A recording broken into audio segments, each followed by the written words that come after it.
నిషిద్ధపు అడవి. ఒకానొకప్పుడు స్కాట్లాండ్లోని sir Kirk రాజ్యంలో ఒక ఎర్ల్ ఉండేవాడు. అతనికి ఒక కుమార్తె జానెట్ ఉండేది. అతను ప్రపంచంలోని ఇతర ఆశీర్వాదాల కంటే ఎక్కువగా ఆమెను ప్రేమించాడు. జానెట్ అందగత్తె, ప్రేమ, దయగల హృదయాన్ని కలిగి ఉన్నది. అంతేకాకుండా ఆమె ధైర్యవంతురాలు కూడా. ధైర్యం మరియు సాహసం కలది. రాజ్యం శివార్లలో కాటర్ హాగ్ అనే అడవి ఉంది. జానెట్ దానిని అన్వేషించాలని ఆరాటపడేది. కానీ నాన్న, నేను ప్యారిస్ లో కూర్చుని ఆటలు ఆడటం, రోజంతా దుస్తులు, అలంకరణ గురించే మాట్లాడుతూ ఉండలేను. నువ్వు కూడా విలువిద్య మరియు కరాటే మరియు రాఫ్టింగ్ నేర్చుకో. అప్పుడు ఆ అడవికి వెళ్లాలన్న ఈ కోరిక ఎందుకు ఉంటుంది? కానీ అడవికి ఎందుకు వెళ్ళలేను? అది కూడా మన రాజ్యానికి చెందిందే కదా. కోటిసార్లు చెప్పాను జానెట్, ఆ అడవి శపించబడింది. అడవి యొక్క యక్షిణులు ప్రయాణికులందరినీ బాధ పెడుతూ ఉంటారని అందరూ చెప్పుకుంటారు. ఏ విధంగా బాధ పెడతారు నాన్నా? నాకు తెలియదు, నేనెప్పుడూ అక్కడికి వెళ్ళలేదు. ఇవన్నీ కేవలం పుకార్లైతే? చెట్ల మీద ఉన్న అందమైన పక్షుల్ని చూశాను. అడవిలో గడ్డి మైదానాల్లో జింకలు కూడా అందంగా తిరుగుతున్నాయి. ఒకవేళ యక్షుణులు బాధ పెడుతుంటే అక్కడ జంతువులు, పక్షులు అంత ఉత్సాహంగా, సంతోషంగా ఉంటాయా? ఇది ఎంత అందమైన, అద్భుతమైన అడవి! దయచేసి నన్ను అన్వేషించనీయండి. వద్దు, 3 తరాలలో మన రాజ్యం నుండి ఎవరూ అక్కడికి వెళ్ళలేదు జానెట్. ఎందుకంటే అక్కడికి ఎందుకు వెళ్ళలేదో ఆ తరాలకు ఎవరికీ తెలియదు. దయచేసి నన్ను వెళ్ళనీయండి నాన్న, నేను వెళ్ళాలనుకుంటున్నా. మీకు తెలుసు కదా, ఇది కేవలం భయం. మీరు నన్ను ఎల్లప్పుడూ రక్షించలేరు కదా. సరే, నేను ఒక పార్టీని పంపనా? నాన్న, నన్ను నేను జాగ్రత్తగా చూసుకోగలను. నాతో పాటు ఎవరూ అవసరం లేదు. ఏదైనా ప్రమాదం ఉంటే నేను వెనక్కి వచ్చేస్తానని మాటిస్తున్నాను. జాగ్రత్తగా ఉంటావు కదూ? నేను మాటిస్తున్నాను. కాబట్టి మరుసటి రోజు జానెట్ అడవిలోకి బయలుదేరింది. అడవి చాలా అందంగా ఉంది. రంగురంగుల పక్షులు, అపారమైన చెట్లు, సీతాకోక చిలుకలు, పారే జలపాతాలు. అకస్మాత్తుగా ఆమె చుట్టూ ఉన్న చెట్టు భయంకరంగా కదిలింది. ఆమెను వలలో పడేయడానికి ప్రయత్నిస్తున్నట్లుగా ఒక లత కొట్టింది. కానీ జానెట్ కొద్ది సమయంలోనే తప్పించుకుని బయటపడింది. మీరు ఎవరు? మీరు నా అడవిలో ఏం చేస్తున్నారు? ఈ అడవి మా రాజ్యంలో ఒక భాగం. నిజానికి నేను మిమ్మల్ని అడగాలి, మీరు ఎవరు? ఇది మీ చివరి అవకాశం అమ్మాయి. అడవిని 3 లెక్క పెట్టేలోగా వదిలి వెళ్ళిపో, లేకపోతే నా నుండి తప్పించుకోలేవు. బయటకు వచ్చి పోరాడడానికి మీకు ధైర్యం ఉంటే నేను మీకు భయపడి ఉండవచ్చు. దాక్కున్నప్పుడు బెదిరింపులు ఇచ్చే వ్యక్తికి నేను ప్రాముఖ్యత ఇవ్వను. నేను ఏం చేయగలను నీకు చేసి చూపిస్తాను.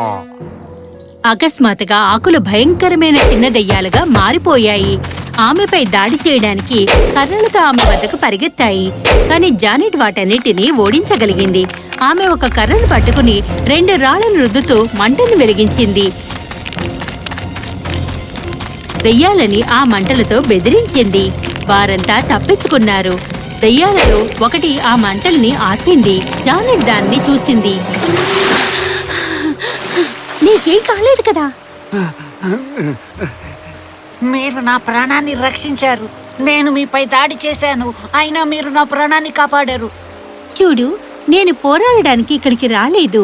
మీరు మరియు మీ అద్భుత ప్రజలు కావాలంటే అడవిలోనే ఉండవచ్చు. కానీ అడవిని అన్వేషించడానికి నాకు అనుమతి ఇవ్వండి. నేను ఇక్కడ సమయం గడపాలని, అడవి అందాలని చూడాలని అనుకుంటున్నా, అంతే. దానికోసం మీరు మాట్లాడవలసి ఉంటుంది మా చీఫ్ ఎల్ఫ్ టామ్లిన్తో. అకస్మాత్తుగా చెట్ల మధ్య నుండి ఉరుము వచ్చింది. టామ్లిన్ చెట్ల మధ్య నుండి దూకి వచ్చాడు. జానెట్, అవునా? మీరు నా ఎల్ఫ్లలో ఒకరి ప్రాణాన్ని రక్షించారు. దానికి ధన్యవాదాలు. నేను అడవిని కాపాడేవాడిని. మీరు ఇప్పుడే బయలుదేరాలి. ఈ అడవి ప్రమాదకరమైంది. మీరు అడవిని కాపాడుతున్నారా? అప్పుడు మీరు అడవిలోని ప్రతి అణువు తెలుసుకుని ఉండాలి. మీరు నాకు మార్గదర్శకులుగా ఉండరాదు? నాకు అడవంతా చూపించరు. నిజానికి కృతజ్ఞత చెప్పడం సరైన మార్గం కన్నా చూపించడం మించింది కదా. ధన్యవాదాలు. నాకు గైడ్ అయినందుకు నాకు ధన్యవాదాలు చెప్పండి. నా ఉద్దేశంలో మీరు నిజంగా గట్టిగా నిర్ణయించుకున్నారన్నమాట. నేను మీకు ఇక్కడంతా చూపిస్తాను. మీరు నాతో రండి. టామ్లిన్ జానెట్ను అడవిలోకి అత్యంత సున్నితమైన మాయాభాగాలను చూపించాడు. బ్లూ బెల్స్తో కప్పబడిన ఒక కొండ మందపాటిది. ఊదా రంగు కార్పెట్తో కప్పబడి ఉన్నట్లుగా అనిపించింది.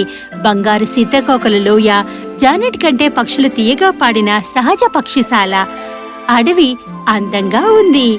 మీరు ఎంత ఎక్కువగా చూస్తే అంత ఎక్కువగా చూడవచ్చు. జానెట్ ప్రతిరోజు అక్కడికి వెళ్లడం ప్రారంభించింది. ప్రతిరోజు అడవి అందాల్ని చూసేది. టామ్లిన్ ఆమెకు గైడ్గా ఉండేవాడు. రోజులు గడుస్తున్న కొద్దీ వారి స్నేహం మరింత లోతుగా అయింది. కలిసి వారు సూర్యాస్తమయాలు, సూర్యోదయాలు చూసేవారు. పిక్నిక్లు, బోటింగ్ని ఆనందించేవారు. నవ్వేవారు, పోరాడుకునేవారు. ఒకరినొకరు ఇష్టపడి కొద్ది నెలల్లోనే వారు ప్రేమించుకోవడం మొదలుపెట్టారు. కాని జానెట్ ఎల్లప్పుడూ టామ్లిన్తో ఒక బాధని అనుభవిస్తూ ఉండేవాడు. ఒక రోజున విచారం ఎప్పటికంటే ఎక్కువగా ఉంది. టామ్, నా ప్రేమలో ఏమైనా తప్పుందా? ఎందుకు విచారంగా ఉన్నారు? ఓ, అంటే మీరు నా విషయాన్ని పట్టించుకుంటారన్నమాట. నేను మిమ్మల్ని ప్రేమిస్తున్నా. అందుకే ఇన్ని రోజుల్లో మీరు నా గురించి లేదా నా జీవితం గురించి ఎప్పుడూ అడగలేదా? అది నేను ఈ అడవికి కాపలాదారుడి వంటి దయనీయ స్థితికి ఎలా వచ్చాను అన్నది. మీరు ఎవరో నేను పట్టించుకోను టామ్లిన్. కానీ దయచేసి ఏం జరిగిందో చెప్పండి. ఆ, కానీ నేను ఎవరు అన్నది పట్టించుకుంటాను. మీరు నన్ను ప్రేమించలేరు జానెట్. మనం ఒకరినొకరం చూడటం మానేయాలి. మీరు ఎందుకలా చెబుతున్నారు? మీకు తెలుసా, నేను కూడా మానవుణ్ణే. ఏంటి? నేను చాలా చిన్నగా ఉన్నప్పుడు నా తల్లిదండ్రులు పోయారు. నాకు వారు గుర్తు కూడా లేరు. నన్ను క్షమించండి. మా తాత నన్ను దత్తత తీసుకున్నారు. చాలా సంవత్సరాల తర్వాత మేము, ఆయన స్నేహితులు మరియు వారి మనవరాళ్లతో కలిసి క్యాంపింగ్ కోసం ఈ అడవుల్లోకి వచ్చాం. మేము అడవిలో నడుస్తున్నప్పుడు అకస్మాత్తుగా నాకు చాలా అలసట మొదలైంది. అప్పుడు నేను వెనకబడిపోయాను. నాకు తెలియదు, ఎప్పుడు ఎక్కడ పడుకున్నానో నాకు తెలియట్లేదు. నేను మేల్కొన్నప్పుడు నేను ఈ వింత భూమిలో ఉన్నాను.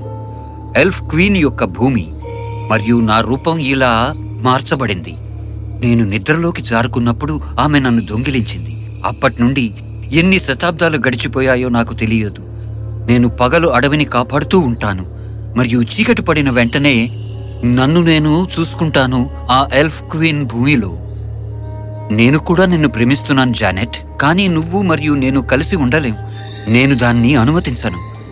ఇది ఎలాంటి జీవితం అవుతుంది జానెట్? నేను ఎల్ఫ్ రూపంలో మరియు నువ్వు ఫెయిరీకి ఖైదీగా. ఈ శాపానికి విచ్ఛిన్నం చేయడానికి మార్గం లేదా? ఒక మార్గం ఉంది. మన జీవితకాలంలో ఒక్కసారి మాత్రమే వచ్చే అవకాశం. అది ఒక్కసారే. నేను ఏం చెయ్యాలో చెప్పు. నాకు వాగ్దానం చెయ్యి. అది పని చేయకపోతే నువ్వు నా గురించి మర్చిపోతానని. టామ్లిన్, మీరు నా కోసం నిర్ణయం తీసుకోవద్దు. నేను మిమ్మల్ని ప్రేమిస్తున్నా.